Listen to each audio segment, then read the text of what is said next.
Hi all, just another catch up, see how progress is going. I'll just bring this down here. All I've done so far is on the actual boat side of things is I've put a couple of strings on both sides here, one on the other side as well. That's to glue the cover onto, which I know I said that I was going to use silk and put some dope on it, but I actually found some veneer oak which I'll probably use, or think about it anyway, or I could use balsa as well if I wanted to. But anyway, also I've put in some pieces here to bolt these pieces of PVC to, which will have the motor housings going on to.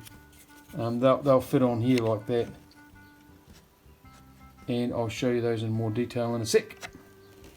Don't even need that. Right, so here's the motor housing here, which I've shown before, and with the wire coming out the back and the motor just sitting inside there, and that will eventually, the wires will come through the side here, through this part here, and I'll put some sort of tubing or cabling that these will go inside and up into the interior of the boat, and will join into this PWM. There's the holes there that the wiring goes into. I'll explain that in a sec. And I've also turned up off just straight out of wood, turned these up that fit into the end of there. There's one here, and like I say, that will fit on one on either side. We'll bolt onto that with the motors inside it.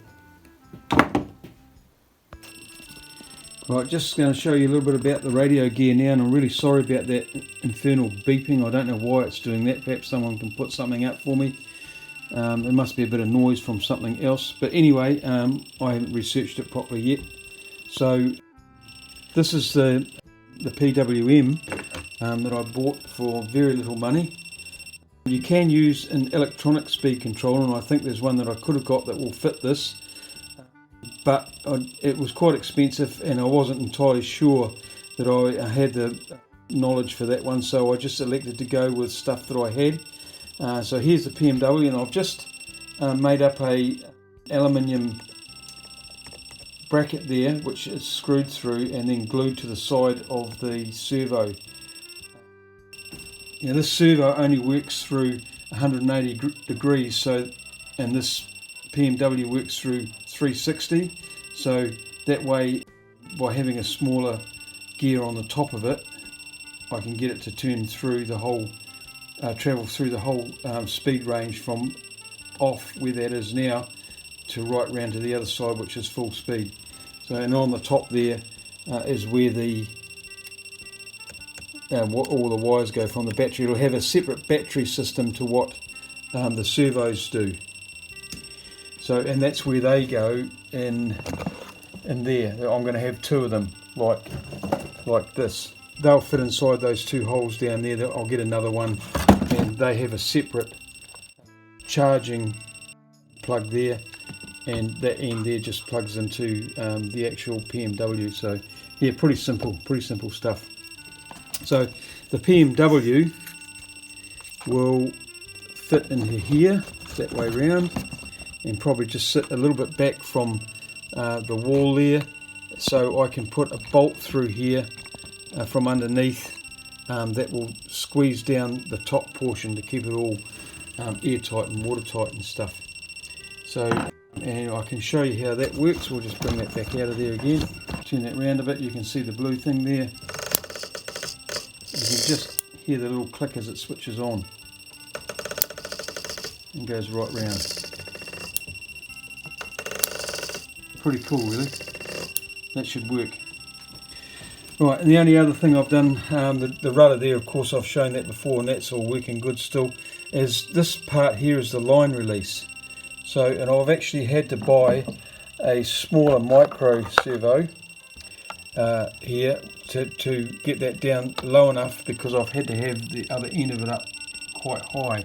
These other servos here, I've got two more of them, are too big. So I've got a smaller one here, and I've just attached with some stainless steel wire, which is really sturdy, and over across onto this piece of brass here, which I've taken from a tap.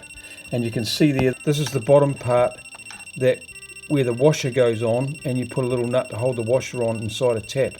I've just soldered that onto the solid piece of brass, which comes right through to the end here, and that's travelling through the tube. And this part here is just out of a light switch, the little terminals that I've just broken it out and got it to, I had to drill it out a little bit, and it's got a little screw on there to hold it onto the solid shaft, which is good because that gives you a little bit of adjustment as well. The good thing about this whole deal is that I've been able to actually dial the travel back on this servo, and I can show you that now. It's not really moving very far at all, and that operates that through there. I'm not sure I can show you a better angle, and then right through to the back we actually get quite a bit of movement out here. There's an arm that obviously is attached to that arm with a piece of copper wire, and that plunger goes through. Those two white bits of plastic there were just those little keepers that you put in furniture to hold your shelf inside a cabinet. So I've just fashioned those and glued them in nice and tight. They've had the right piece of size hole through, and that's where you'll put your line through with the sinker on the end of it. Sorry about the wobbling. Yeah, so the line will come through here, the sinker on the end of it, and then you'll race that boat out over the waves, and then you can just, when you're in the right place, lift that up and the line will drop out. Quite cool, really.